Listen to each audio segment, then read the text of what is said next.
What's up, everybody? Welcome to episode 26 of Facts on the Ground. I'm Jesse Zerwell, and I am joined, as always, by my co-host and comrade, Misty Winston. And we're happy to be joined again today by independent writer and researcher, Moss Robeson. You might remember a few episodes ago, we spoke with him about a series he's writing called October Surprise, which has to do with the Stepan Bandera lobby, the Ukrainian nationalist lobby in the US, and other related factions among the Ukrainian-American diaspora. So last episode, we talked about part one of that series, and this episode, we're going to talk about part two and get a little deeper into this complex of organizations and factions and schisms. So, Moss, thank you again for joining us. Yeah, thank you for having me. I think third time now. Yeah, third time, that's right. So, I think I'll start out with a question that's sort of similar to the one I started out with last time, but I think there's a lot more granularity in this report, in this piece you just published, or you recently published, part two. And maybe it's more of an observation, but I am continually stunned by how many groups and factions and organizations there are among Ukrainian nationalists, especially in the U.S. And your last piece focused on one that's a particular one that's based in Illinois, but this one talks about a bunch of others and focuses on this nefarious figure named Askold Lajinsky. So, can you talk about some of these other groups? For example, the Ukrainian National Federal Credit Union, which I think we talked about a bit about last time, but particularly Lajinsky.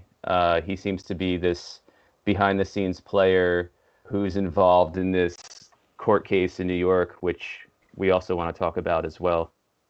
Sure, yeah. I guess first I'll say, I don't know, I feel kind of funny, or almost full of myself calling this thing an October surprise, like as if it was going to have any effect on the election. But part of the reason I called it that is because, at least in this case, the part two, I didn't know about, well, I didn't have access to these court documents, or I didn't know they were available until after I'd written part one. So this very much came as a surprise to me. Mm-hmm. And then found out this stuff had been at my fingertips since January, and I didn't even realize it. So it speaks to my own, definitely like an amateur stuff.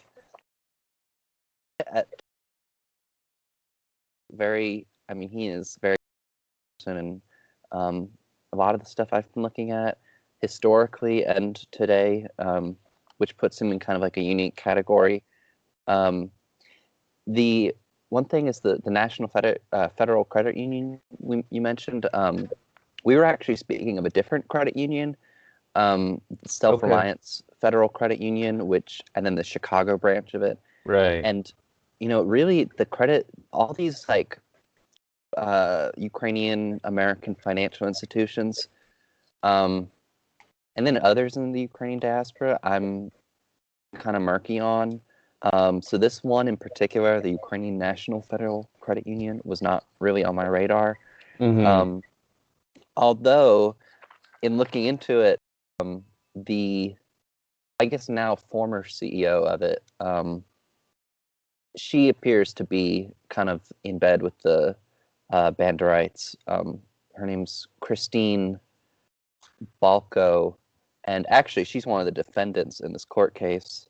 And I found her Facebook, and like one of the last public posts she made on Facebook was to share something from the guy who created Right Sector, and some post about death to enemies and all that. And kind of speaking of the because I think we're getting to also the Ukrainian-Americans for Biden stuff today.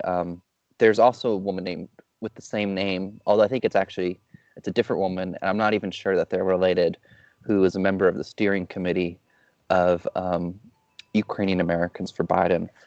So that's kind of just one potential connection to be made between this thing, part 2, and I was going to write a part 3 about the Biden stuff. But then I kind of, I was kind of running out of time, and then I kind of figured that Biden would probably win, so I could write about this later. And fortunately, fortunately for that little gamble, it paid off. But anyways, Askell Dzezinski, I think maybe, I don't know if I said this before, but he's really, I think he's probably the most well-known member of the OUNB in the United States.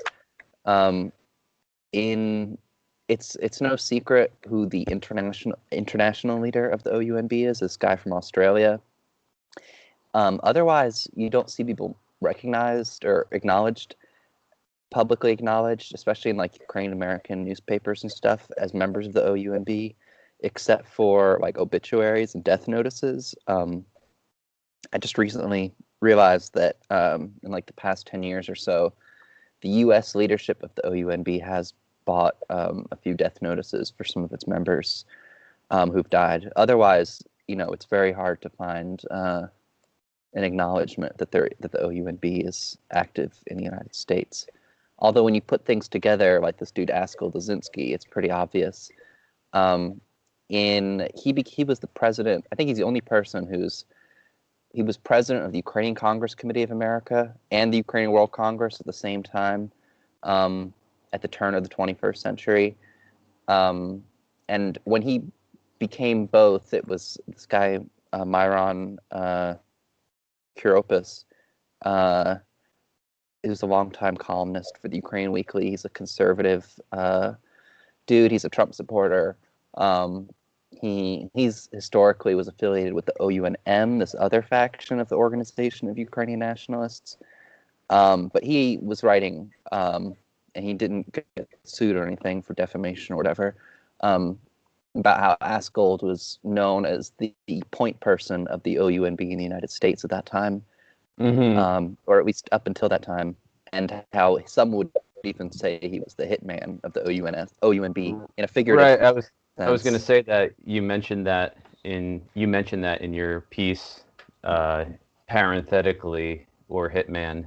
So just to back up a little bit and probably start where I should have started. Dzezinski is a lawyer, and he is involved with a case that's been ongoing in New York.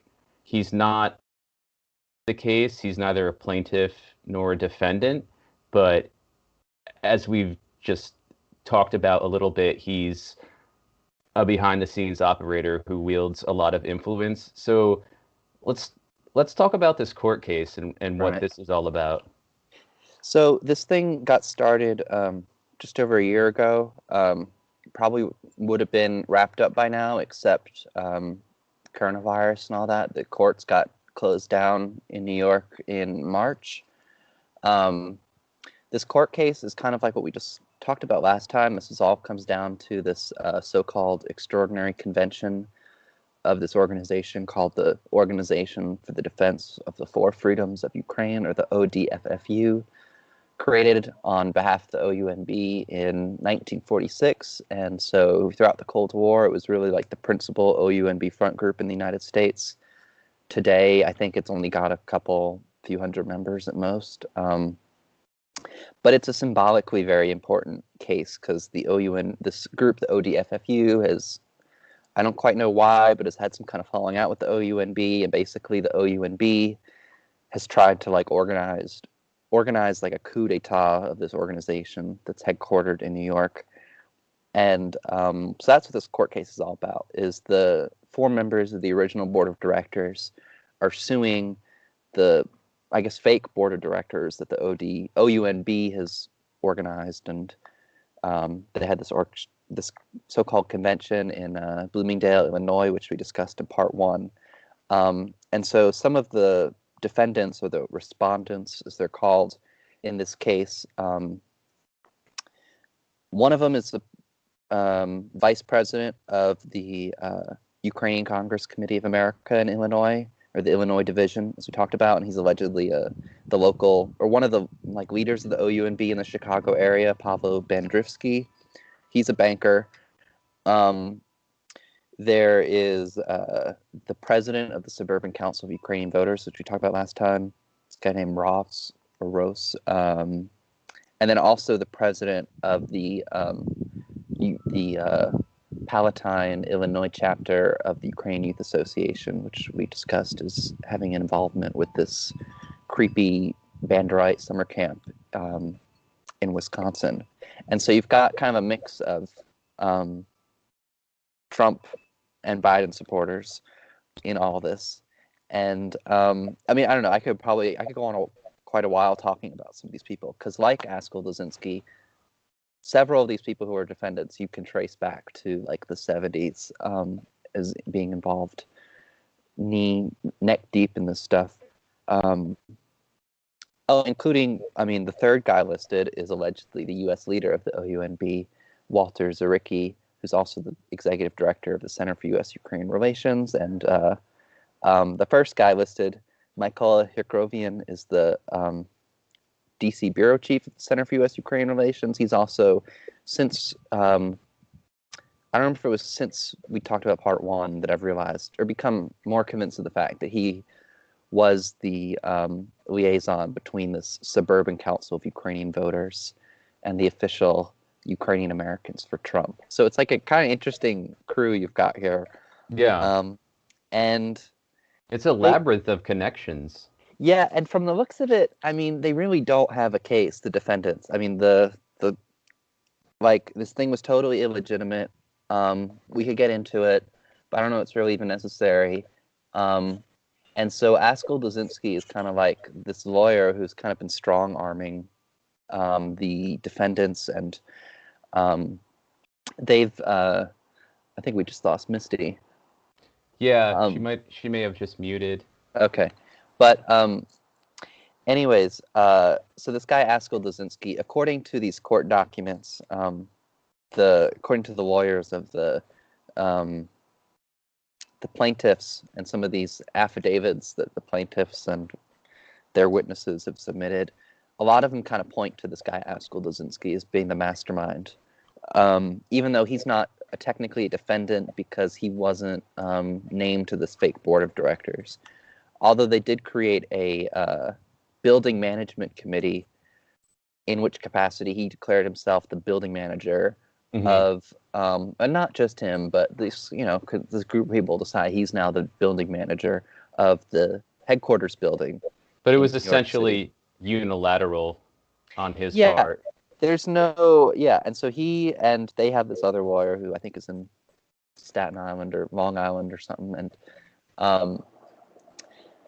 they basically they sent letters to all the tenants of this building and said, you need to pay your rent to us or you're going to get evicted. And since then, a few people have apparently left. And these are both commercial and residential tenants. Yeah, and these are just regular people, as far as I know. This is expensive real estate we're talking about in Manhattan. And Dzezinski is apparently quite, he's not just a lawyer, but he's a, a real estate entrepreneur. He apparently owns all these kind of properties in Manhattan and elsewhere. And this dude is a multimillionaire. And I was talking to somebody who, I don't know that they would want me to say their name, so I won't, but I was talking to somebody who's quite knowledgeable about this stuff. And it kind of occurred to both of us, when you think about Askell Dzezinski has all this staying power. A few things about him, aside from what I already said, President, Ukrainian Congress Committee of America and Ukrainian World Congress. He took part in this Banderite coup of the Ukrainian Congress Committee of America almost exactly 40 years ago in October 1980. But he was a representative of the anti-Bolshevik Bloc of Nations, which Scott and John Lee Anderson, two journalists, writers, have described as, and I believe, I agree with them, as being the the anti-Bolshevik bloc of nations being the, I think they called it the most important umbrella of former Nazi collaborators in the world. And it was led by the OUNB leader, Yaroslav Stetsko for life, and then his wife, widow, Sava Stetsko, who Lisinski, I'm sure, got to know quite well. Mm-hmm. He represented the anti-Bolshevik bloc of nations at the first conference held in the United States of the World Anti-Communist League, which was basically the Cold War era, like privatized fascist international. Which again could go could go into that for a long time too. And so I'm afraid I'm getting a little off track. But Lisinski, so when you look at all the staying power that he has,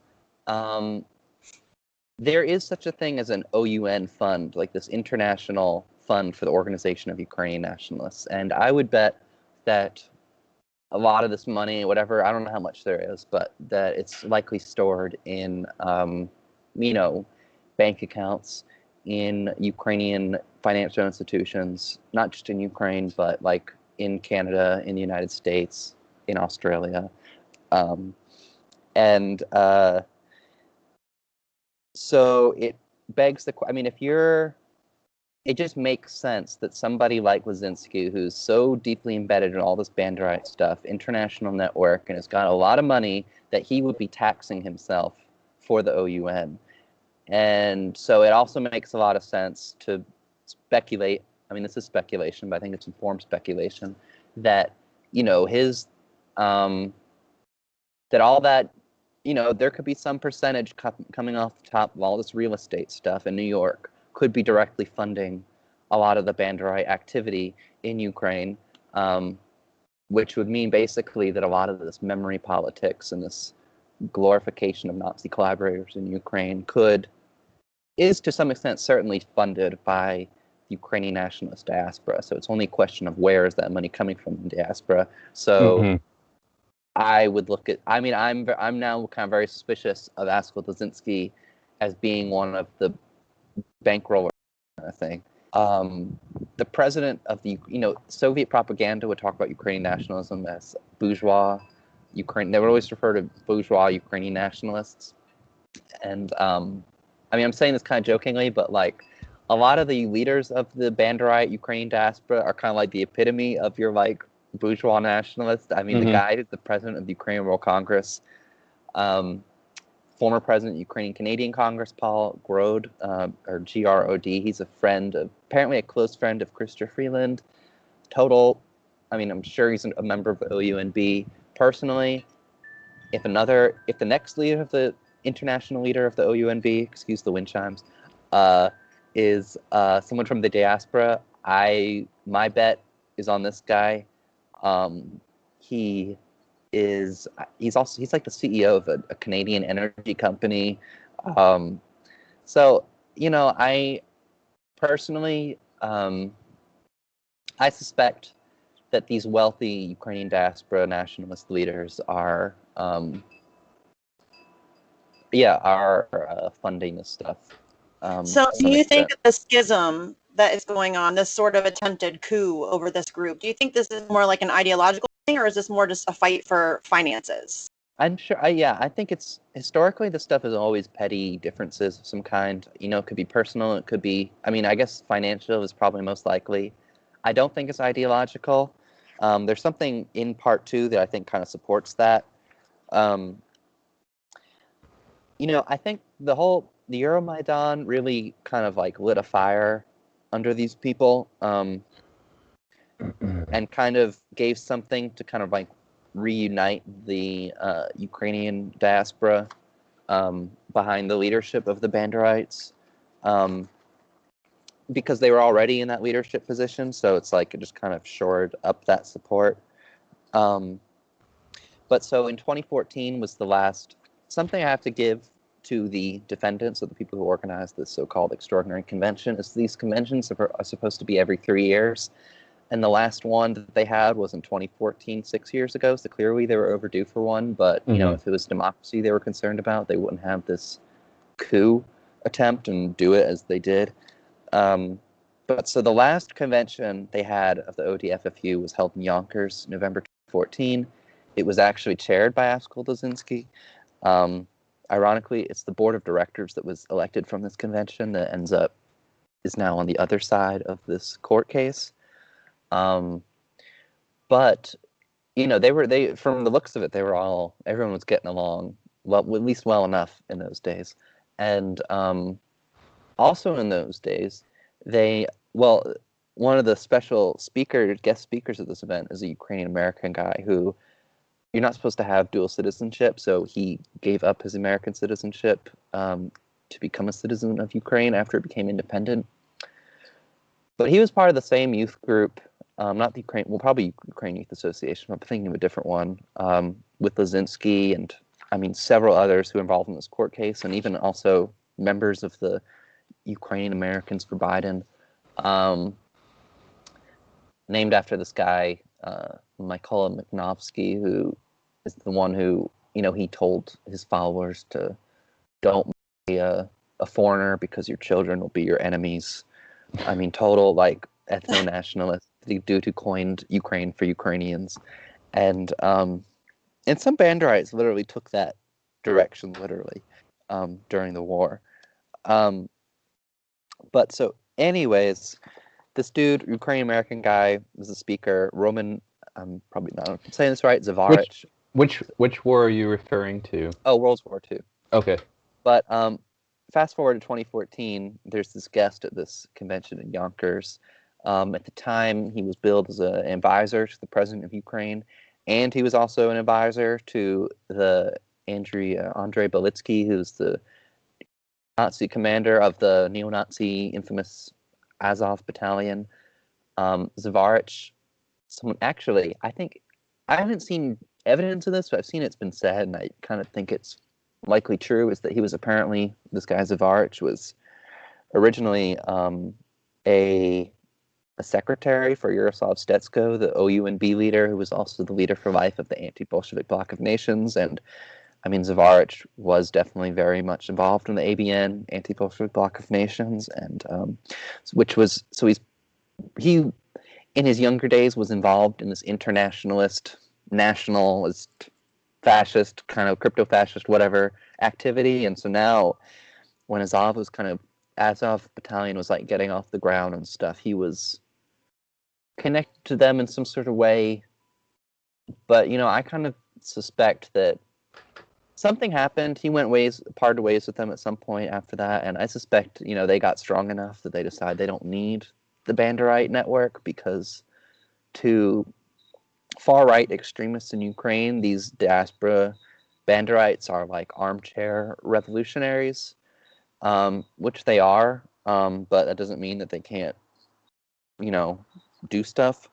And so, this guy Zavarich is making his speech, and he's talking about how great the Azov battalion is, and I think the ODFFU that year did raise some money for these neo-Nazis. And so fast forward another 5-6 years now, the board of directors of this organization is now going up against the Banderites, and apparently going up against, to some extent, going up against what they represent, which is, they say that now they support democracy in Ukraine and stuff, and yet they have this obsessive,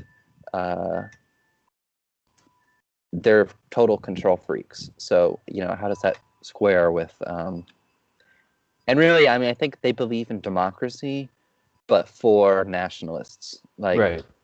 The leader of the neo-Nazi Svoboda Party has literally said, we want Ukraine to be only for Banderites. And I think so long term, I think they all kind of have the same goal. Which is comparable to Israel. Yes. Yeah, it's like it's an state, issue of how do we get only. there? Yeah, it's like we all agree on the end goal, but we can bicker about what democracy means and all that in the meantime. But what does it matter? That's what the end goal is, so. Right. But yeah, and also, one last thing. Also at this convention was this former senator who, well, I don't know, but there was this, 2014, there was this like lobbying effort that was kind of kicked off to pass the Ukraine Freedom Support Act, which is what authorized the president to sell Ukraine Javelin missiles and so-called lethal aid, which is, what got us into the situation with Trump and javelins and impeachment and all that. So it's just interesting that they, in a way, tied into all of that. And so yeah, but they're going to be back in court on Tuesday, and this court case, as I said, was put on hold since March. And so if the judge has been, I don't know, twiddling their thumbs, or maybe they've been thinking about this in the past few months, then maybe they'll have a decision. I don't think ODFFU is a shell of its former self, but symbolically, I think it would be important in terms of breaking the stranglehold that this basically like underground dictatorship has over the Ukrainian-American community and the diaspora more broadly. Yeah, I want to talk about that more in a little bit, how the OUNB is, as you describe in part 2, almost, or it is a cult entity. But I first want to ask you about where the complaint for this court case came from. Apparently an anonymous whistleblower. What can you tell us about that? Yeah, I don't know who wrote the complaint. Can't tell you how I got the complaint. But I suspect the complainant, the person behind it, is somebody who's in some way involved in all this. I mean, this complaint was written the day of, I think it was sent at because it was submitted via email at 4 a.m. the morning of this extraordinary convention. Yeah, and so I don't think that's a coincidence. I think it's all tied together, and the person who is reporting on having all these conversations with people like Askold, with the alleged U.S. leader of the OUNB, and with others, and I mean, the person who wrote it. Can we just clear it up real quick, Moss? Okay, yeah. So what basically the complaint is saying is that this group held this extraordinary convention, and it isn't legitimate, and that the people that they elected at this convention are not actually the leaders of the group, right? Is that basically what I'm getting from this? Although it's really the complaint is, formally the complaint was about this thing called the Ukrainian-American Freedom Foundation, which is headquartered in New York City and tied into all this because the UAFF, as it's called, is historically the publisher of the OUNB's newspaper in the United States, which I did not realize for quite a while. Is that the foundation that's at 225 East 11th Street, Apartment 5, New York, 10003? Ukrainian-American Freedom Foundation? That's what you're reading from the complaint? Then I suppose so, because I think it, like everything else, used to be headquartered in this headquarters building, but I think they got kicked out, and so that's probably the paper trail for them having this feud going back some while. And I'm kind of murky on all this stuff, the timeline of this falling out. But the complaint was really about the OUNB. It was referred to in the complaint as the OUNR, because that's their alternate name, the R for revolutionaries, as opposed to Bandera, B for Bandera. And the complaint was kind of sensationalistic in that it's accusing them of being this terrorist organization. And don't get me wrong, the OUNB definitely was a terrorist organization. Today, I don't know anything about terrorism. But they do have this kind of intimidation tactics and stuff like that. So as far as terrorism is striking fear into people to get what you want, I think maybe that's what they meant. And also referring to them as this anti-Semitic fascist cult, which I think they definitely are to some extent. I mean, they tell themselves they raise people with these, they're raising kids not to hate Jews, but to teach them that, to glorify Nazi collaborators. And, in trying to justify that, you have to, one, deny that any of that stuff happened to Jews, but two, if you do have to acknowledge it, you have to acknowledge that if it did happen, they kind of deserved it or something along those lines, which often I think, so we were talking last time, I think that ties into the whole idea that the Holodomor, the famine, was orchestrated by Jews, is like this now we're even sort of thing. And anyways, ask Koldozinski, anti-Semitic, but also forgot to mention, officially an advisor to Ukrainian-Americans for Biden. Funny enough, he's not listed on the website. Only advisor that I can find that isn't listed on the website. Funny that. And yet, especially in the last stretch of things, he is all over the Facebook page of Ukrainian-Americans for Biden because he's just churning out all these opinion pieces and they're posting them because he's an official advisor, so that's what happens. You're referring to Leszczynski? Yes, yeah, Okay. as an official So advisor. he's an official advisor to Ukrainian-Americans for Biden? Yes? Yes, which is a member of the National Democratic Ethnic Coordinating Council or something like that. Which technically on paper is just really like a voters group of Ukrainian Americans who support Biden. But Michael Carpenter, who we talked about last time, Biden advisor, did directly speak to Ukrainian Americans for Biden. The head, now I'm forgetting her name, but she's not, from what I can tell, a Banderite, but she's probably got friends, like from what I can't remember. Well, anyways, the head of Ukrainian Americans for Biden is this woman who, again, I'm forgetting her name, but from what I can tell, she looks like she's just like a Democrat Party donor, which is why she's there. Like, there's some people who are involved in Ukrainian Americans for Biden who I think just happen to be, if not wealthy, then just at least well off enough that they're regularly making that they donate to the Democratic Party, which is why they're there. But there is another advisor, Banderite advisor, who is involved in the crypto-fascist ABN, who's also named Askold, Askold Krushelnitsky, who is the U.S./D.C. correspondent for the Kiev Post, which is the main English-language newspaper in Ukraine. Askold is a family friend of, or was a family friend of the Stetskos of Bandera. Or his family were family friends, because Bandera died long before this guy was born. Like, I think his mom or his sister too was a delegate at the ABN. Like, they're deeply involved. They're from Britain. It's a family affair. Yeah, it really is. Like, it's such all the stuff is web of people, and it's like they kind of cross over. Like we talked about last time, some of them kind of support Trump, but they also support Biden. Like, it's very convoluted. And they all want the same thing too, which is just like arms to Ukraine, which both Biden and Trump. Right.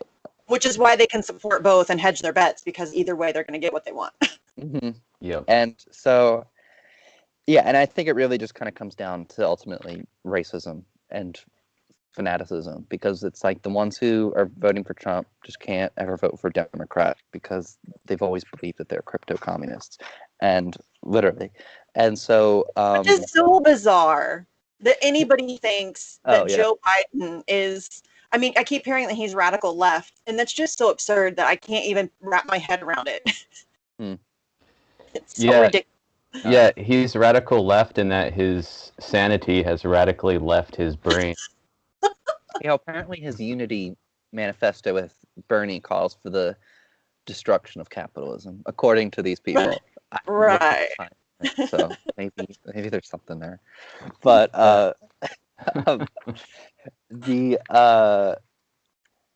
so you got these two guys who are total Banderites, who are official advisors of Ukrainian Americans for Biden. I might be forgetting one.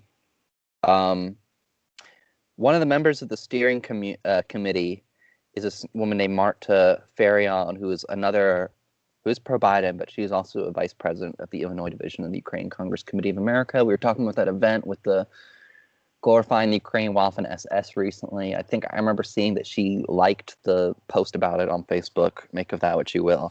Right.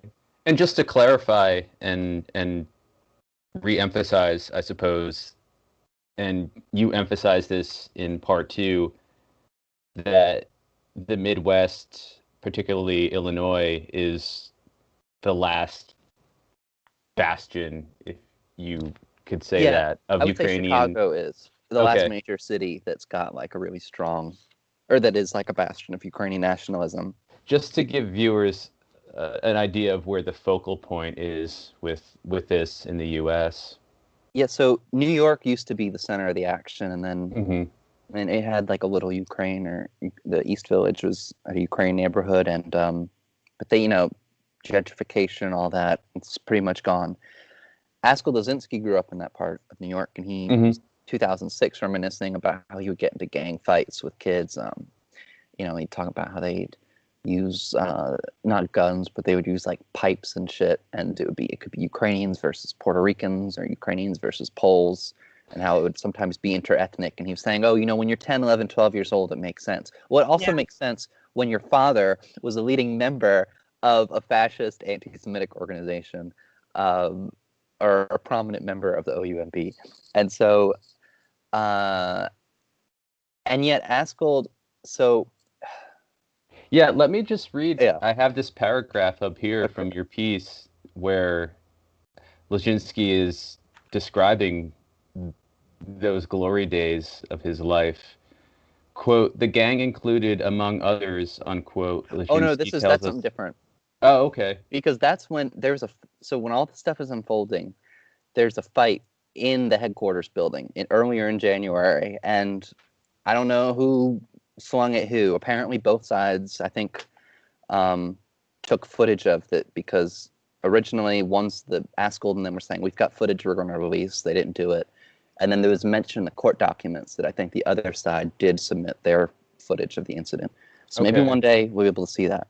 But there was some kind of fight, and I'll explain what that was about. But Askell, Mr. used to bragging about getting into interethnic gang fights as a kid, was saying, this sort of violence is something I've never seen before in the Ukrainian-American community, that happened in January of a fight. So that's just him being ridiculous. He's describing these people as a gang of thugs who... Yeah. And that's his quote, gang of thugs, and post-Soviet style property raiders. Yeah. I'm like, look who's talking, mister. I'm the de facto building manager.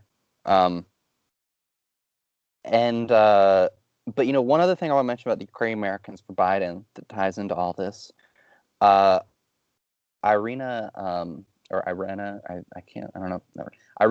Halupa is are you guys familiar with Stop Fake?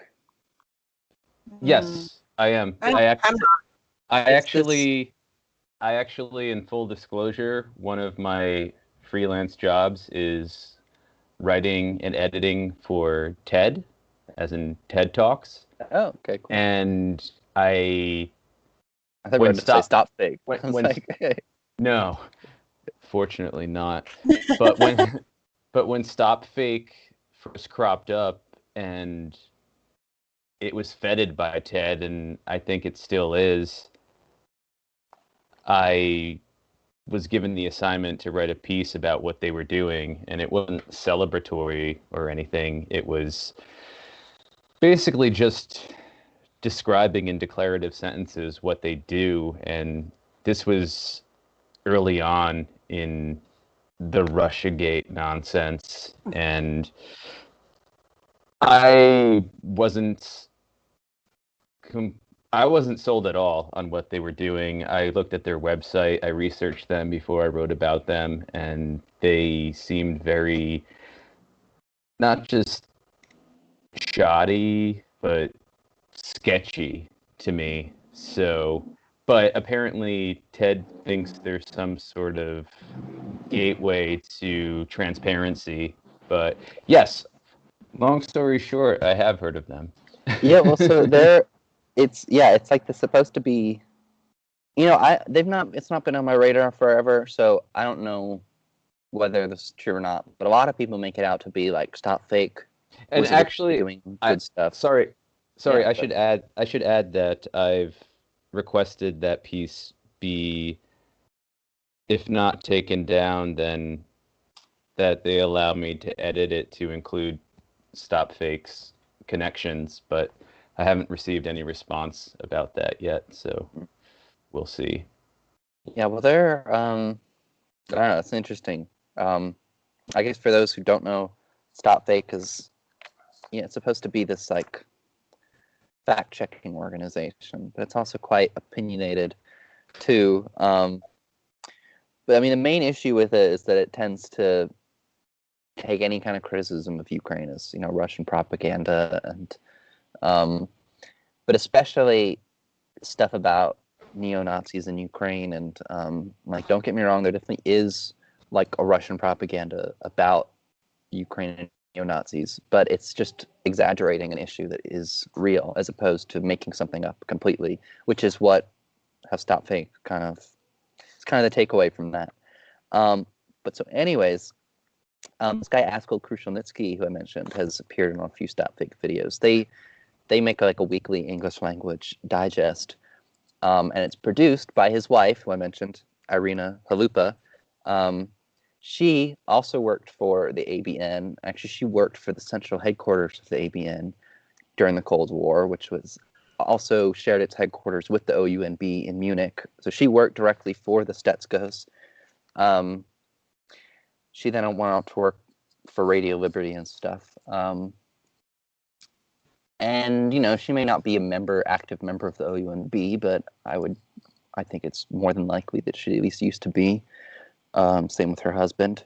And then so in the final days of the campaign, the presidential campaign, she was tapped as a spokesperson for Ukrainian-Americans for Biden and did a couple interviews and stuff. And she even did participated in a debate hosted by, I think it's like, there's like an independent Ukrainian-American radio station in Chicago.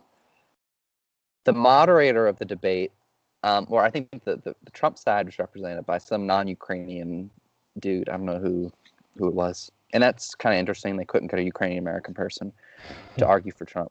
But the debate was moderated by a guy who I think is pro-Trump Ukrainian-American guy, or Ukrainian, because he's actually came over from Lviv. Gosh, what's his name? But he's the commander of this Ukrainian Insurgent Army reenactment group that I think we were talking about last time. Right. So that guy moderates the debate between some Trump dude and the Irina Halupa, who's Stop Fake editor / producer / official spokesperson for Ukrainian-Americans for Biden. Mm-hmm.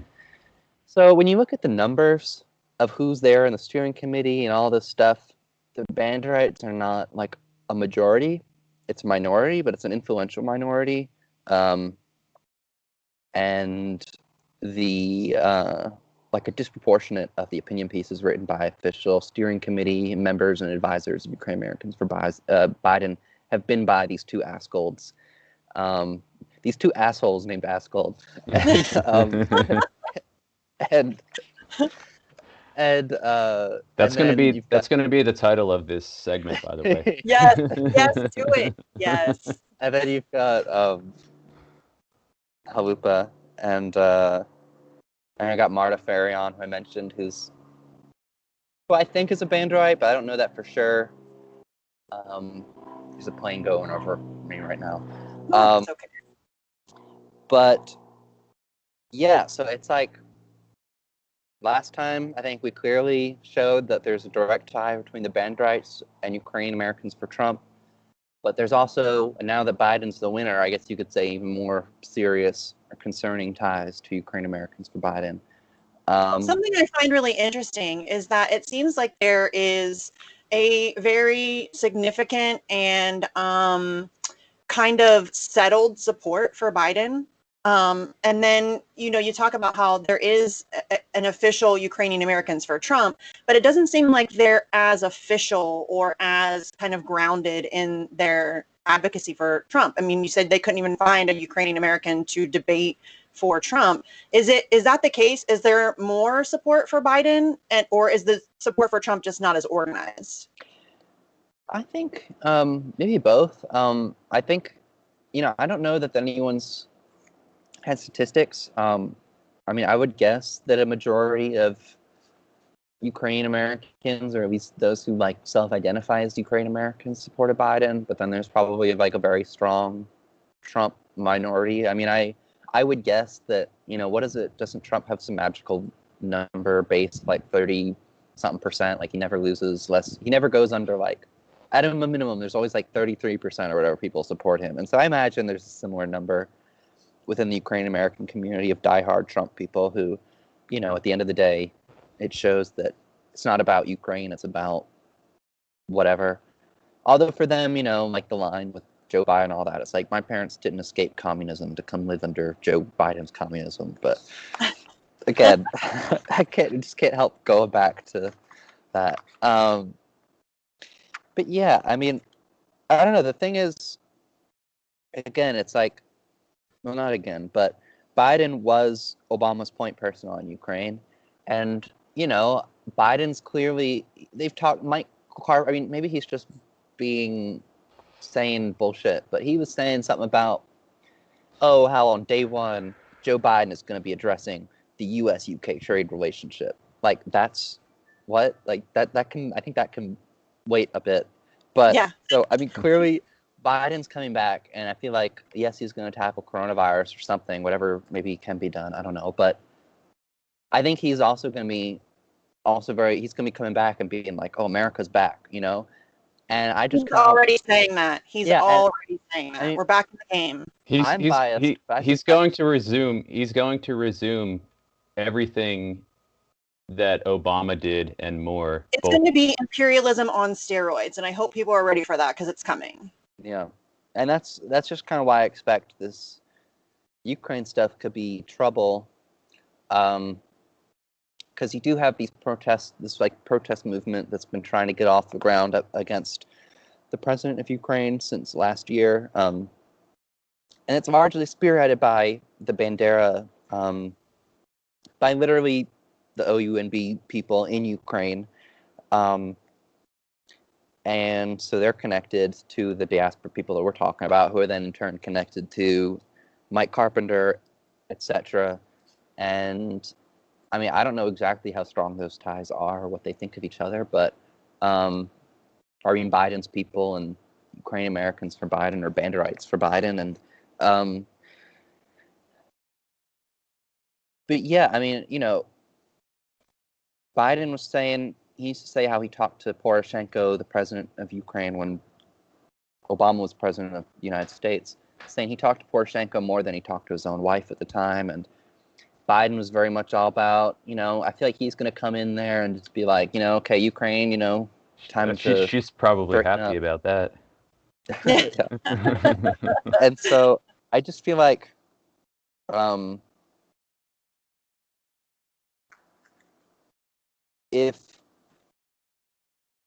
I just wonder if Biden's going to come in and be like, all right, we're going to get tough on corruption in Ukraine now, is that going to mean, are we really looking at corruption, or are we just trying to root out perceived or real, whatever, pro-Russian influence in Ukraine? And if that's what the game's going to be, as Michael Carpenter has kind of suggested it will be, then yeah, I mean, I think that puts him kind of in, means he can be making common cause with these Banderites. And I don't know, who knows? I'm not trying to predict the future, but I just think it's a potentially dangerous situation. Mind you, the same group that's kind of spearheading the stuff in Ukraine, or one of them, it's connected to the OUNB. It's called Free People. It's officially a member, which probably means it's a dues-paying member. Free, as in FREE? Mm-hmm. Okay. And member of the International Council in Support of Ukraine, which is only the English language name.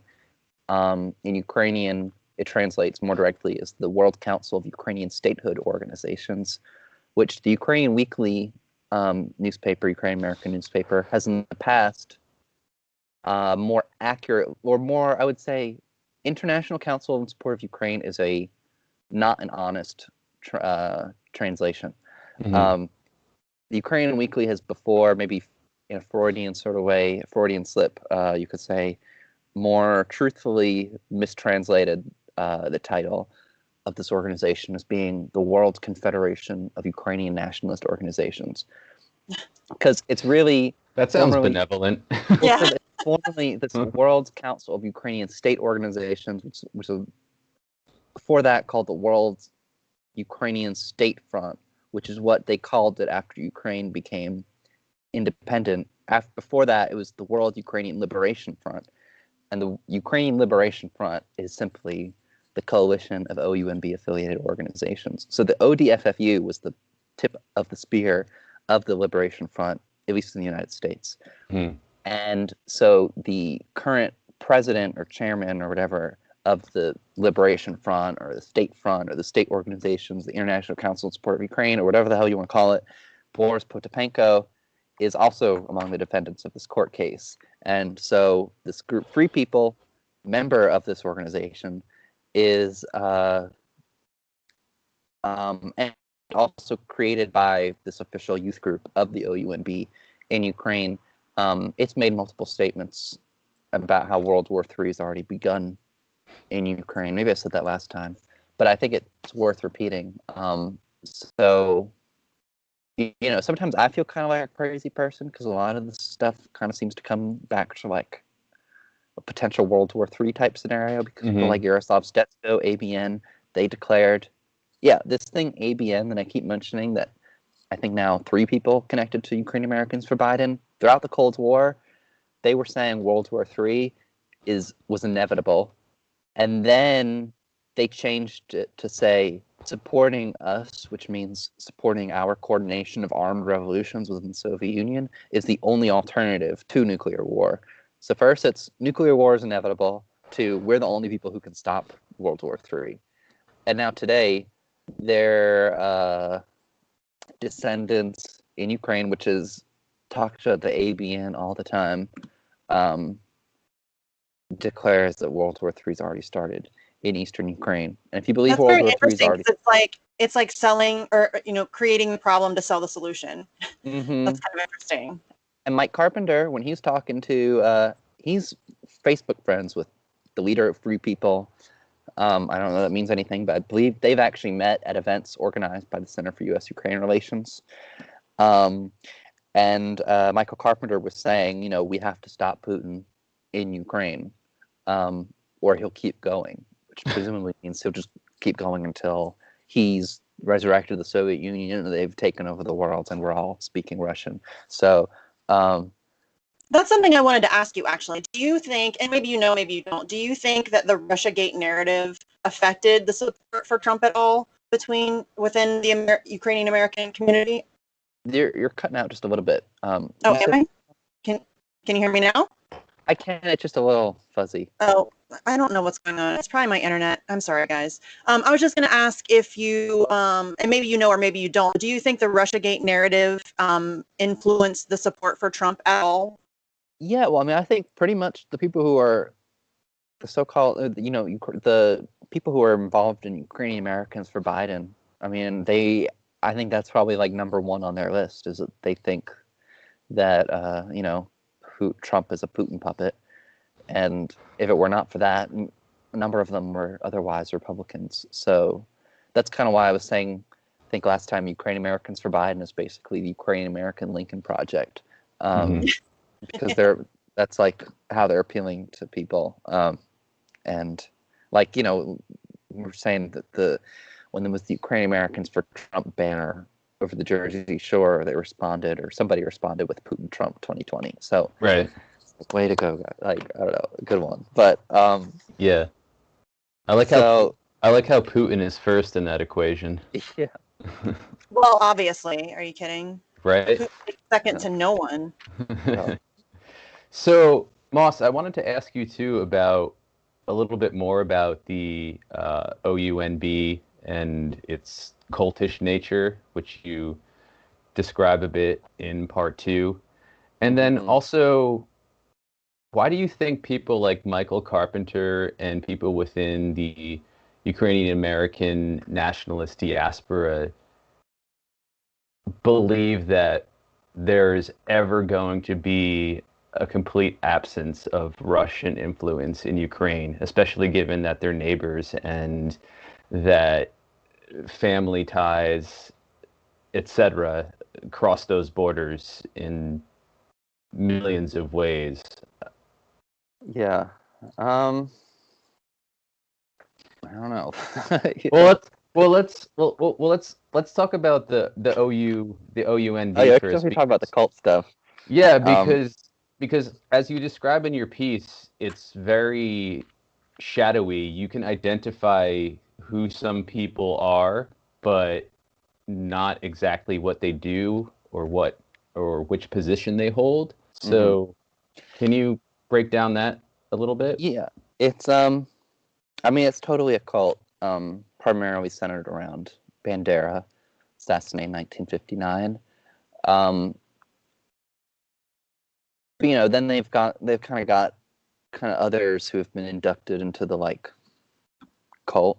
Like Stetsko, there's kind of a bit of like a cult following around him since he died in 1986. But I mean, yeah, I don't know. I mean, it's just because it's very much Askell Dazinski being a perfect example of this. Is if you're not with us, you're against us. I guess Attitude. I guess essentially what I'm asking is, do you see the organization as centralized or Oh, more totally. Yeah. decentralized? No, it's totally centralized. But I don't know. I still don't know the extent to which, like it used to be in the Cold War. I mean, it was directly, like the headquarters are in Munich, and the orders, like the leaders in, Ukrainian-American Banderite leaders are directly following orders from the headquarters in Munich. Today, I suspect that it's a bit more like guidelines, Mm-hmm. and I do think there's some kind of, there is like the OUNB has some kind of leadership structure. And I'm sure there's representatives of all these member countries, so I'm sure there's, if not Lazinski, then somebody like him is like a representative on this international leadership, and they probably all decide together what the plan's going to be, and then they, get it out there. And, when you see the way that these guys dominate the Ukrainian World Congress, Ukrainian Congress Committee of America, and Ukrainian Canadian Congress, and so forth, you see them all kind of pushing the same thing at the same time.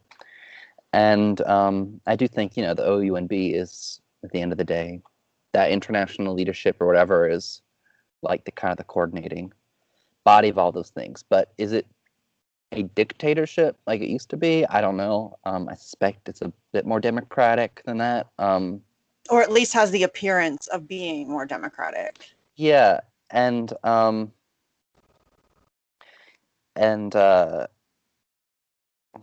like originally the OUN was ruled by a leadership body. It was called the Leadership of Ukrainian Nationalists, or the Provitive Ukrainian Nationalists. So the acronym was PUN, or the pun.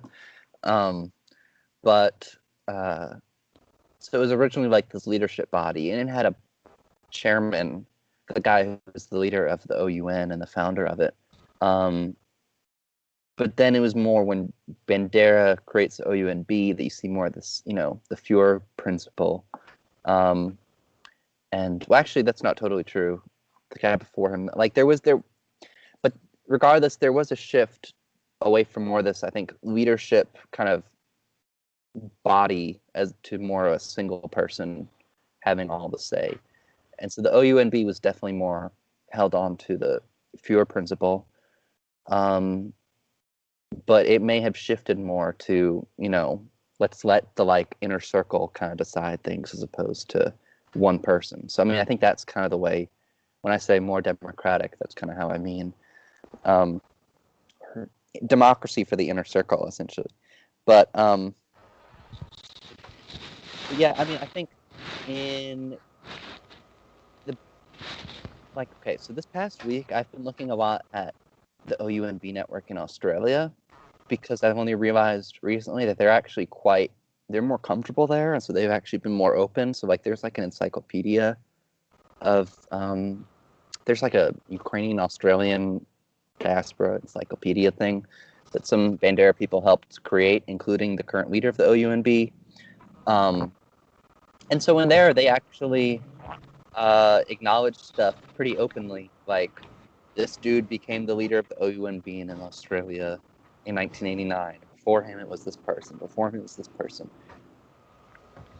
there's rare, I'm kind of able to piece together who led the OUNB in the U.S. historically, based largely upon like obituaries and stuff like that, and people reminiscing about people who are dead and only admitting at that point that they led the OUNB back in 1955 or whatever.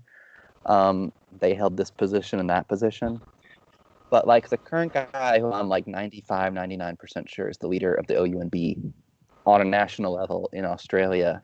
Like I just found something this week which mentioned that he was the leader of the OUNB in New South Wales, which is a state of Australia. So at least in Australia, they've got it broken down. You've got the international, you got the national, you have a regional or state level, and then below that, you have like local cells. And so it's probably the same thing in the U.S., except maybe instead of states, it might be regional. So maybe there's like a New York metropolitan area leader and a Chicago metropolitan area leader or something like that. And it is a secretive underground organization. Go ahead. Sorry. No, I was just going to say, it is a secretive thing, but sometimes they get kind of comfortable and give it away. I wanted to ask you if you know why Australia has become a sort of haven for these Ukrainian nationalists. Well, I guess it's the same as anywhere else that is, like Canada, UK, US. It's just one of the places where they went. And I think actually, I'm not 100% certain on this, but if I'm not mistaken, I think the situation in Australia is kind of similar to the United Kingdom, where the Banderites were particularly like hegemonic from an early point in the Ukrainian-American community, as opposed to, or I'm sorry, not Ukrainian-American, but Ukrainian-Australian community. In the Ukrainian-American community, and I think even in Canada too, there was more of a fight between the OUNB and the OUNM. In other places, the OUNM wasn't as strong. I think generally speaking, the OUNM wasn't as strong in the diaspora, but especially, I think like in Australia, the OUNB was particularly dominant from an early point. So at this point, they're just so used to. Everybody knows what the OUN. I think it's like kind of such an open secret that you do occasion. I've been able to find a few public acknowledgments of the Australian leaders actually having specific titles in the OUN.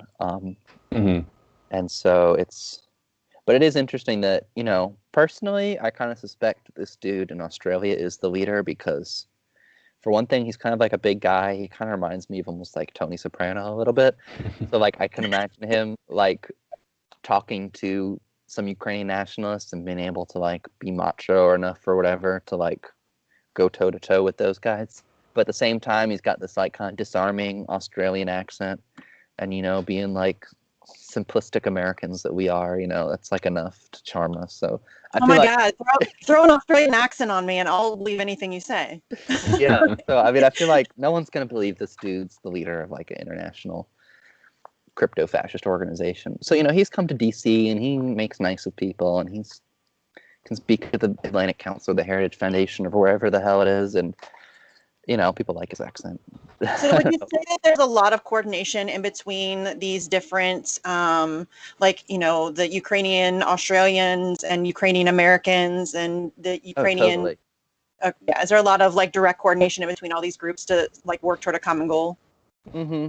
And even if not through the OUNB, through the Ukrainian World Congress, this guy, the Australian international leader, Romanyev, is the first vice president of the Ukrainian World Congress. As I said, Lozinski was previously the president. Now the president is the guy who's a Banderite from Canada, and before him it was another Banderite from Canada. And literally all those four people, what they all have in common is they're all brought up in the OUNB-affiliated Ukrainian Youth Association, which is itself an international organization. And so, yeah, there's a lot of alphabet soup. They're all overlapping, and it's all coordinated. Yeah. So, getting back to the Ukrainians for Biden, what do you think is the main reason they support him? Do you think they believe he's actually going to, through weapon sales particularly, return them to some sort of mythical nationalist glory, or No, I don't is know it? maybe. Well, I don't know. I think maybe some very strong diehard Democrats, but I don't think, for the most part, well, like here, Askell Dzezinski, one of his op-ed pieces was saying, "Oh, this is about decency," which is rich coming from him. But And about Biden. yeah, definitely. And But what does that even mean, too? well, just Right. that that Biden is it's just that at the end of the day, that Biden at least is a competent statesman. That's essentially it, and that But he he's offers not. a This possibility. is such a weird conversation that people have. He's not Yeah. decent. I mean, he talks Yeah. to his own voters, people who come to his rallies, and says, "Look fat, vote for somebody else." Mhm. He's not polite. He's not decent, and he doesn't have a fully functioning brain. He is losing it entirely. In front But of his us, soul. it's not like it's a secret. He's not competent. It's such a weird thing that people say that we now have this competent and decent leader. Who? Where? What? Yeah. Kamala Harris? Yeah. Well, I think considering how hard they went on Obama, I suspect that once Biden's in office, they'll be pretty hard. They'll be tough on him too. Although then again, I do suspect that racism and all that had a lot to do with why they're especially hard on Obama. But So yeah, what do you think will happen if Biden has to step down and Harris takes over? well, I don't know. We'll see. We'll see about that. But I think I don't think the honeymoon will be very long with Biden. I don't know anything about Kamala Harris in Ukraine. I mean, being California senator, I don't know that she's really. I mean, just it's interesting that she's a black woman. And, yeah, but I think that doesn't seem like something that they'd be really all that excited about. no, but I guess I think she's someone else too who's going to be all about let's get tough with Putin and stuff. So whereas Obama was more. She's going to toe the line, absolutely. Yeah, she they will look at absolutely Obama just do and what they she think says. about the whole reset thing, and so I don't know. We'll see. Yeah, I But just think that's really interesting. That's a really interesting thing. In hindsight, I think Obama was just out of his bracket when it came to foreign policy. He really didn't know how to. I don't think he knows much history or geopolitics, despite his Harvard background and despite him being a constitutional lawyer. I really don't think he's that knowledgeable, and I think that shows in the decisions he made when he said he was drawing a line in the sand, or a red line, with Assad, and the way he dealt with Putin and the I think you're right. I think he was very much led by the people around him. I don't think that he was a community organizer and a constitutional lawyer and, a junior senator. And he was very young. And I don't think that he had, not to say that he's an idiot or ignorant of all foreign policy or anything, but I don't think that I'm not saying was aware. unintelligent, but no, but I agree. I think that he was just out of his that was just out of his comfort zone. I think he was very much led by the people around him. You could almost tell too when he was saying those things that he didn't really know what he was getting into, but he was just following direction. Yeah, and you could see it happening even before he was elected, when he appointed Dennis Rubin, I believe, as his Middle East advisor. And this is somebody who openly supports illegal Jewish-only colonies in the West Bank. And prior to that, Obama had touted himself as somebody in support of Palestinian self-determination. So, well, he presented himself as a lot of things that he didn't end up being.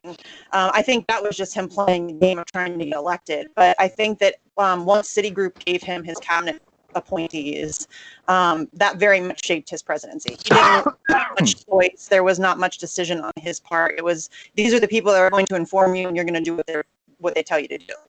Right. And that's just kind of where he went from that, which I also find fascinating, because people will complain frequently about the swamp of Donald Trump's cabinet. But if you would have been paying attention under Barack Obama, there was also a swamp, but just nobody was paying attention to him. Donald Trump was loud and rude and, offensive. So people started paying attention, and they're like, oh my God, these people are crazy, and they're, swamp monsters. And well, so was Barack Obama's cabinet members. So was George W. Bush's cabinet members. They're all horrible people. Yeah, it's about to get real swampy. I know. DC. I mean, the people that Biden is already rumored to be placing in his cabinet is terrifying. It's unbelievable, and it still makes me laugh, because progressives are like, yeah, we're going to push him left. I'm like, dude, half his cabinet is already neocons. What are you talking about? You're not pushing anybody left. It's not happening. Yeah, I can't wait for Samantha Power to start making decisions on the world stage again. I know. Or Rice, Susan Rice. Susan Rice. Yeah. What? These people should be in prison. What? Crazy. Yeah. Unbelievable. These motherfuckers just keep rotating back. And this is what happens when you don't prosecute war criminals. When you say, oh, well, we tortured some folks, and you let them go, well, then they come back and they get their jobs again. And that's a problem. Yeah. That's a problem. These people should be banned from public life. Shunned. Just to criticize Obama one more time, do you remember when he was giving a speech, and I believe it was in Michigan, and it might have even been in Flint, Michigan, and he took a sip of water? Yeah, it was Flint. He just went back to Flint too, like nothing happened. He went back to Flint to stand for Biden. I'm like, you got a lot of nerve going back there, my friend. Like, you in their faces, like sipping their water, and they're all screaming at him, don't do it. Like, don't do it. And he didn't even really drink it, but I mean, to go there and to do that, and then spend the next however many years he was still in office after that, doing absolutely nothing to help those people is so offensive. Like, yeah, Donald Trump says some pretty outrageous things, but to me, what Barack Obama did in Flint, Michigan is far more offensive than anything Donald Trump has ever said. I agree with that. I agree. So, Moss, why... Let me think about this question for a moment. I cut out for a moment. I don't know. I'm back now, though. Okay. Has there been any official acknowledgement from the Biden campaign with regard to the Ukrainian nationalist groups that are standing in support of him? Actually, I'm glad you asked that question, because that reminds me. I think the Biden campaign actually arguably dog-whistled the Ukrainian nationalists who support them last month. Because I think last time we were talking about this Day of the Defenders crap on October 14th, which is the fake birthday of the Ukrainian Insurgent Army, or UPA, which is this ethnic cleansed a bunch of Poles, more so than, they now like to say they were anti-Nazi, but that's kind of like 90 to 95% bullshit. Okay. Biden made a statement on Ukraine's Independence Day, and it wasn't really anything. And this statement wasn't really, I don't really remember anything specific from it either, but he released a statement, or rather, I think it was Michael Carpenter, but the Biden-Harris campaign released a statement directly to Ukrainian-Americans for Biden on October 14th, reiterating Biden's support for U.S.-Ukraine relationship or something like that. But the fact that they would release it directly on October 14th, to me, is a bit of a arguably... a wink and a nod. That's a wink and a nod. Yeah, because... So, I don't know if you guys remember, there was some business at the World Cup. I don't even remember what year it was, because I'm not much of a football, soccer person. But there was, I think, a Croatian player yelled "Slava Ukraini," "Glory to Ukraine" at some point. And FIFA fined or disciplined him or something. And so that storm of whether or not glory to Ukraine is an appropriate thing to say, or it's a fascist saying, or whatever. And I think, as we talked about last time, it does have these fascist origins. It's been more mainstreamed. In particular, I think it's a call and response, so it's the response that comes from glory to Ukraine I think is particularly problematic and really can't be made excuses for. Like, I can get my mind around glory to Ukraine. Like, it's kind of like, as if it's, or some people say it's like the equivalent of God Bless America. Yeah. And like, I know the history is not that, but you know, it's like I can get my mind around that easier than glory to heroes, when capital H heroes are Nazi collaborators, in large part. And so Mike Carpenter made some tweet like, "Oh, this is ridiculous," like, you know, about the Slava-Ukraine issue. Max Blumenthal also approached Mike Carpenter at an event at which Andrei Paraby, who was then at the time, I want to say probably around 2016, 2017, he was the Speaker of Parliament of Ukraine. He's a co-founder of a neo-Nazi party in the 1990s and has shown no sign of renouncing his like neo-Nazi white supremacist far right views. Correct? He created the Social National Party, or he co-founded the Social National Party of Ukraine, which then became Svoboda. But at that point, he left. So he was, as far as I know, never a part of Svoboda, but it's explicitly neo-Nazi predecessor. And actually, the guy it was actually this event that Blumenthal was at was hosted by the American Foreign Policy Council, which is, I think, you see, the think tank that's closest to the Banderites, in particular the founding president of it, Herman Perchner, who I think I might have mentioned before. But this is actually, I think, really fascinating. Blumenthal challenged, basically, why is this neo-Nazi here?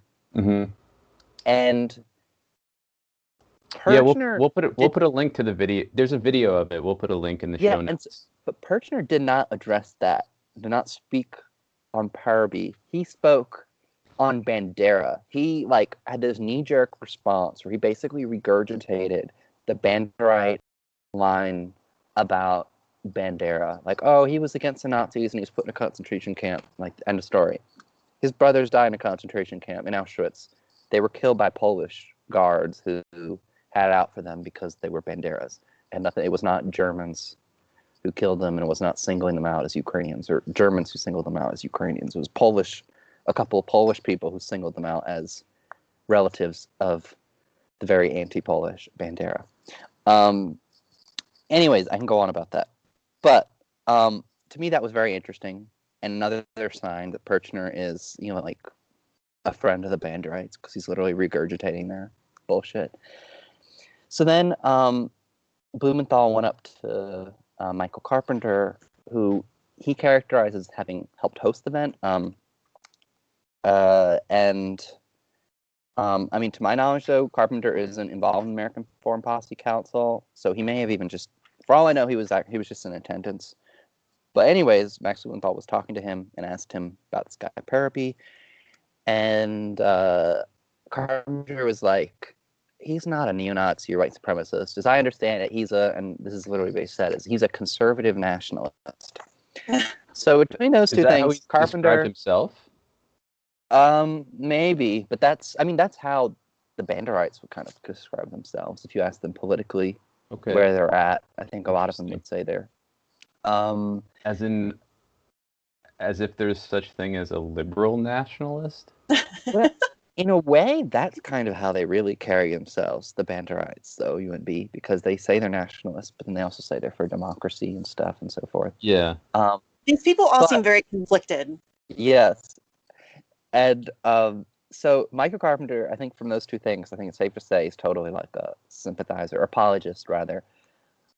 And so he apparently doesn't think Slava-Ukraini, Horodom Slava is anything.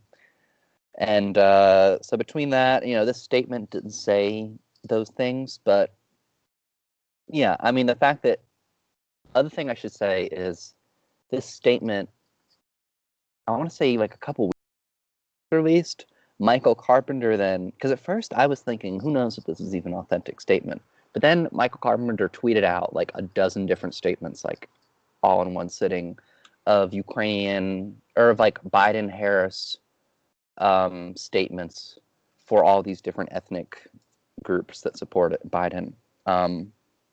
And I mean, I think they may even put out like a statement on the situation with Armenia, and so he put out a flurry of these statements. Michael Carpenter did, all in one day, and between Biden, him being this advisor, longtime advisor to Biden, or at least when he was vice president, and now, and him being the one who posted the stuff. I mean, personally, I think he's the one who wrote the statements, and he's someone. It's not just me. There are a lot of people who kind of like put it out there that Michael Carpenter is one of those people who writes the statements that you see in Joe Biden's name. So that's kind of long-winded, but just to say, I think Carpenter wrote the statement and released it to Ukrainian-Americans for Biden on October 14th.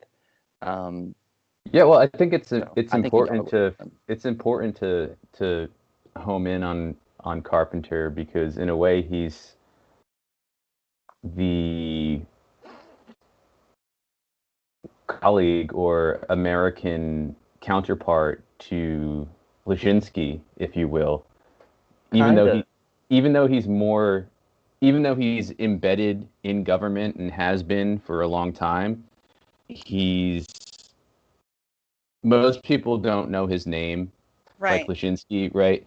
And he keeps cropping up as somebody who's really making the moves behind the scenes. Like, as you said, he's writing these Biden pieces, most likely. Well, I mean, I think that there has to be a brain behind Joe Biden, because obviously Joe Biden is not that. So I think he is very likely the orchestrator, the kind of the decision maker, the planner, the person who's calling the shots and making the moves for the Biden campaign and will for the Biden presidency, most likely.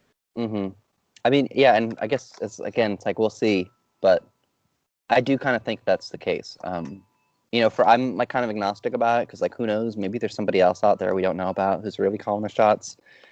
Like I feel that way about the thing. Like I feel like, it's like that phone call was released, which made her look like she's the orchestrator, but I really don't think that she's like the Zelensky phone call. Or sorry, when the Maidan was happening in 2014, there was like a released phone call. I think it's kind of presumed that Russian intelligence like hacked the phone call and released it. The State Department at the time, I think, didn't deny that it was real and just said, "Oh, this is like a new low or something for Russian statecraft."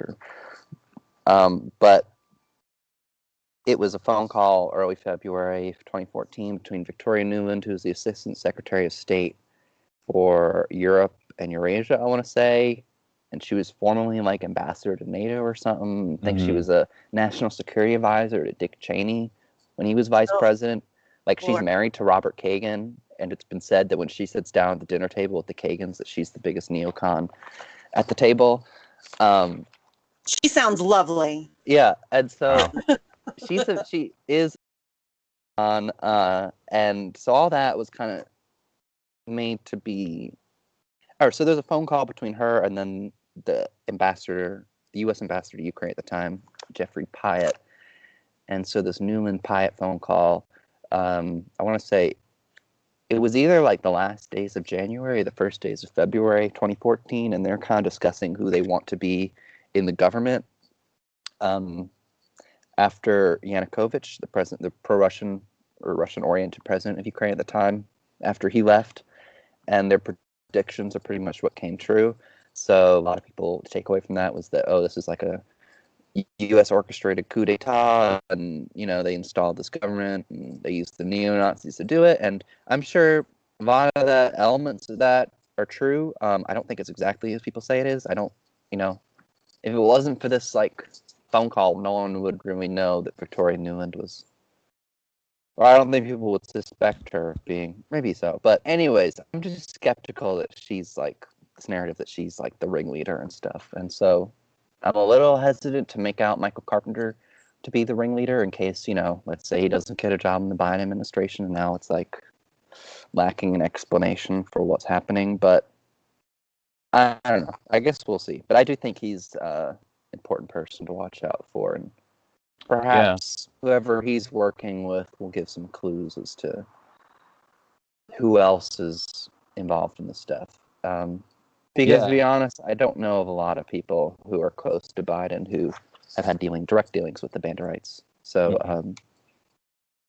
I guess, maybe I'm centering in on Carpenter in part because I don't have many others, but I really do think that there's. Well, I think it again points back to the sort of, I don't want to say clandestine because that seems a bit exaggerated, but this vague network of groups and people and actors who are behind this, both Ukrainian-Americans, Americans, and also a lot of this goes back to what happened in Maidan, and a lot of people, from what I have gathered, still have a very skewed vision or understanding of what happened there. And so there's a link in your first piece in this series by Ivan Kachanovsky called the quote "Snipers Massacre" unquote on the Maidan in Ukraine, and I would recommend that everybody check that out, because if you're interested in understanding more of what we're talking about, that's a good starting point, at least for what's happening in the 21st century. So I just wanted to make that note. But yeah, also, no, I think it's important to plug that. Yeah, because we talked about this last time. There has been and there still is such a propaganda campaign to whitewash what happened on Maidan as some kind of democratic revolutionary struggle, and it was the complete opposite, and it set the stage for the people we're talking about now to come to power. And I think you cannot understand any of what we're talking about if you don't understand that. Like, if you don't understand that event and what it really was, I think it would be very difficult to really grasp what's happening now. And you're right, there's such a massive propaganda campaign about framing that whole thing as something it was not. Yeah. As there always is. That's always the case.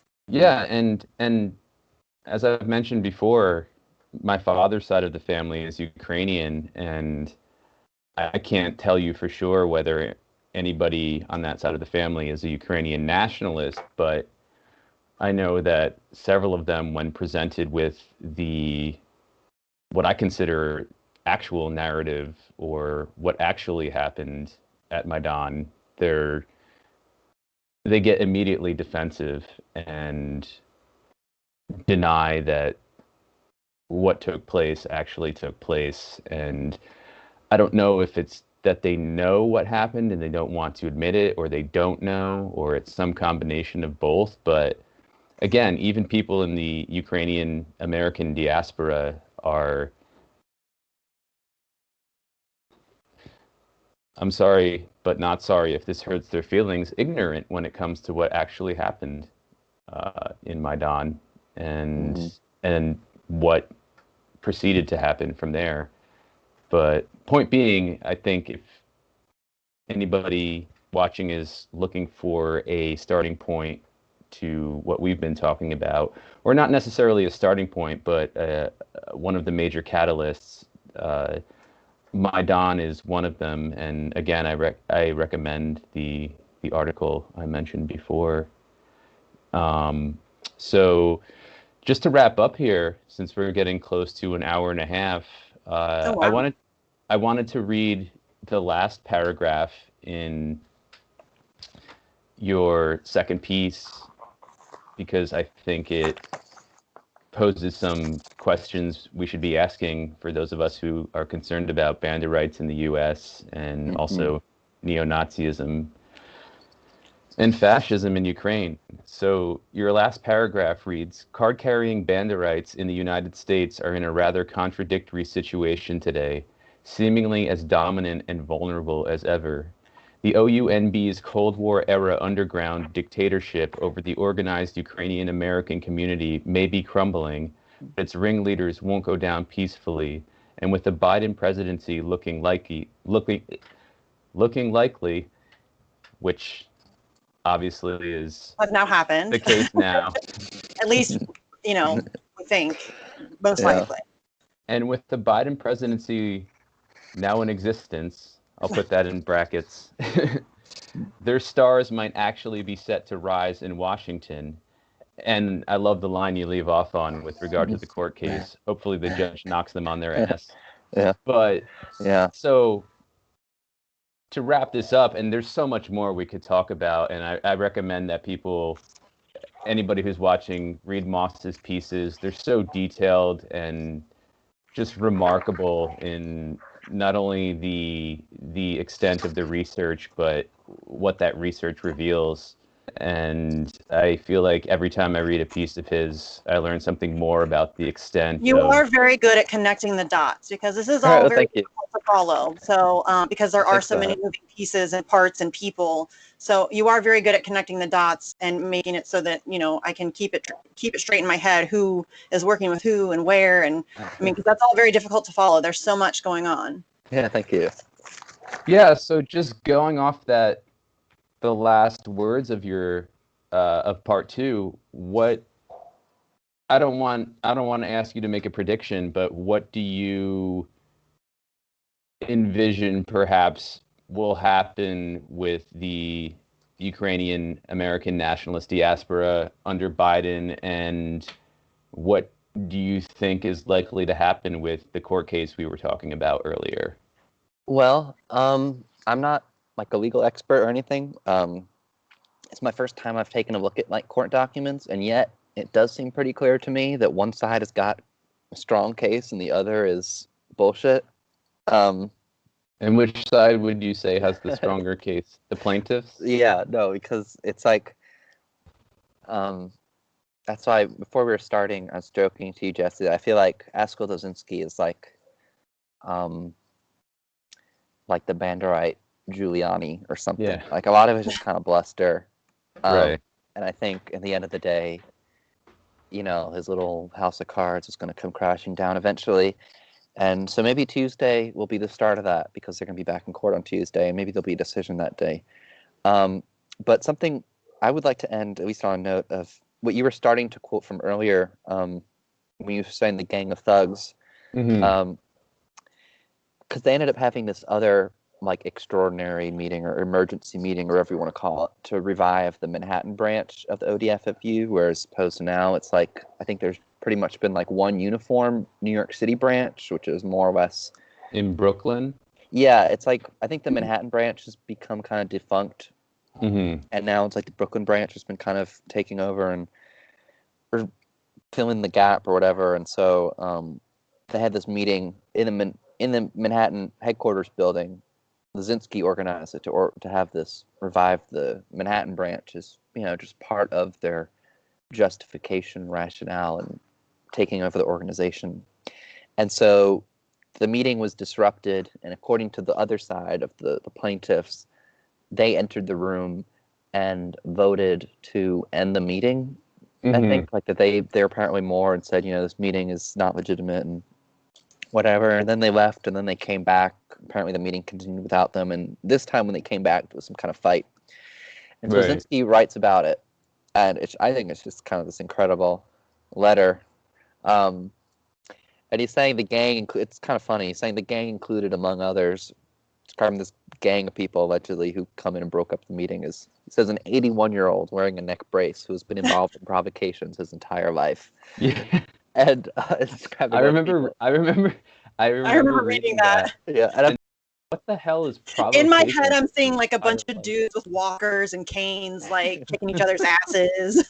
Yeah. But I think this whole thing, neck braces flying across the room. Like a lot of people, who are crazy like this, when they're describing people, they're, projecting. And I think a lot of this he's projecting. And he's describing another person as, he's saying another person was an alleged businessman who was essentially a criminal, who considers himself above the law, and he's saying, this is how I'll just end it. But he's saying, we live in unusual times. We used to look out for enemies among others and often failed to see or recognize our own Ukrainian provocateurs, Askell Dzerzhinsky being provocateur number one. While community naivete or complacency is the crux of the problem, it is born of basic kindness and goodness. He means inherent amongst Ukrainian-Americans. Saying the Ukrainian-American community simply does not want to believe that there are crooks, provocateurs, and essentially bad people within its ranks. Right. And he says, my memo, and this is so like Stalinist or whatever you want to call it, says, my memo to members of the Ukrainian community, fight your enemies, but beware of your so-called Ukrainian friends. Yep. They represent an equal, if not greater danger. So, like, perfect, I think, encapsulation of these Banderites, because according to them, I'm like, I only like FSB, KGB, Putin puppet, all that, but, I'm inherently like Ukrainophobic and all that, and that's what this is all about. Is I'm some kind of Russian chauvinist somehow or whatever. And meanwhile, these Banderites are some of the most anti-Ukrainian people there are. During World War II, they ethnic thousands of Poles, they murdered thousands of Jews. But historian Timothy Snyder, the Ukrainian Insurgent Army organization, Ukraine Nationalist Banderites, they, in all likelihood, killed about as many, if not more, Ukrainians than they did Poles and Jews, because they were also killing any Ukrainians who stood in their way. And after the Soviets came back, and they were massacring peasants who went along with the collectivization of Western Ukraine, which was done, under threat of force. So it's like putting people stuck between a rock and a hard place. And so it's like they think that they are the true Ukrainians, that if you're not with us, you're against us. But at the end of the day, it's them. They're the ones who are against, like, Ukrainians, because they're the ones who are having this this Ukrainian-American dude Zavarich, who was advisor to the Azov battalion I mentioned in 2014. When he's speaking, he had the Wolf's Angel swastika on his arm. I mean, they're the ones who give Ukraine a bad image and feed Russian propaganda, because all this, people see ridiculous Russian propaganda about Ukraine, but it's largely rooted in this insane stuff, which is true, and inspired by this stuff, and so, yeah, I would say that they think they're the most pro-Ukrainian people there are, and I mean, I think they're, at the end of the day, pretty anti-Ukrainian, and I would like to think that, I guess, I don't know, I hope maybe I'm just being overly optimistic, but I'm kind of hopeful that this stuff is going to come crashing down, hopefully sooner than later. And well, think, yeah, your pieces go into such detail with regard to these organizations and individuals, and so many of them seem so ramshackle and scatterbrained that it's hard to not see them coming down at some point in the near future. They just don't seem tenable in any I think long-term Moss really way. summed it up when he said they're in this really contradictory position where they're falling apart, but they also have a lot of power, and it feels like it's very much at a crossroads where it's going to go one way or the other very soon. The political climate is very favorable to them at the moment, but absolutely, the position they're in, it's like you've got these like dinosaurs who. And a lot of infighting. There's a lot of infighting and battle for control and power, and that's never good. That's always going to be something that makes your organization weaker, for sure. And if stuff like, hypothetically, if stuff were to pop off in Ukraine again, like, that might unify people around the Banderites again. But I don't know. I think their time is up. like, you know, it's they don't have much fresh blood in the organization, and it's almost like, from what I've seen, this guy Askell Dozinski is like really, it's almost like someone who is doing this stuff because he can. Like, it's almost like it's a game to him or something. Yeah. And, you know, these people, it's like you do this shit and eventually it catches up with you, acting like you're some kind of gangster or something, you know. So, yeah. Again, I keep saying it, but we'll see. You know. Yeah. It'll be very interesting to watch how it unfolds for sure. Yeah. Yeah, Definitely. especially, well, even if it were under a Trump administration, it would be very interesting to see how it unfolds. But given Biden's proclivities toward arming Ukraine in the name of so-called democracy, I think it'll be just as interesting or more interesting than if Trump were president. So I think so. I think Biden's a much more interesting topic, you know? yeah. And I mean interesting in a bad way. Right. For sure. So I think that's a good place to end it. Like, we can't make any predictions, but I think we got some deep dives into what's going on and hopefully cleared some stuff up and hopefully Yeah, gave the and we'd viewers love a to have better. you back on, Yep. you know, after Tuesday or after you release part 3 or whatever, to talk about whatever developments there have been. Like, this is fascinating. So anytime you want to come back on to talk about this, Yeah, we definitely. hopefully I will have an update soon. If there is a decision on Tuesday or some kind of development. Yeah, we'll be watching for the decision on Tuesday, and then we can keep in touch. And I think, again, as we've said before, I believe it's an ongoing story, so it's not Definitely something to watch going forward. by any means limited to 3 segments. So as Misty said, we're always down to have you back on, and thank you so much again for joining us and breaking all of this stuff down. And thank you. I hope viewers understand. I think they do, because they're smart people. But how important this is to American foreign policy and humanity. You know, forget, American nationalism and unity. It's about humanity, and these groups are threats to humanity, I believe. And I think your work is extremely important in highlighting those threats. So thank you for your work, and thanks again for coming on. Yeah, thanks again so much. Our guest today for episode 26 has been Moss Robeson. He's an independent writer and researcher. He's published with The Gray Zone, and he is currently working on a series of pieces about Banderites and other Ukrainian-American nationalists in the diaspora, called October Surprise, and you can check that out on I his can't call it Substack. that anymore. What's that? Yeah. So I can't call it that anymore. November Surprise now. Yeah. But we'll link to that in our show notes, as well as the other info we mentioned. And thanks everybody for watching. Thanks again, Moss, and we'll talk to you soon. All right. Well, all right. Take bye. care.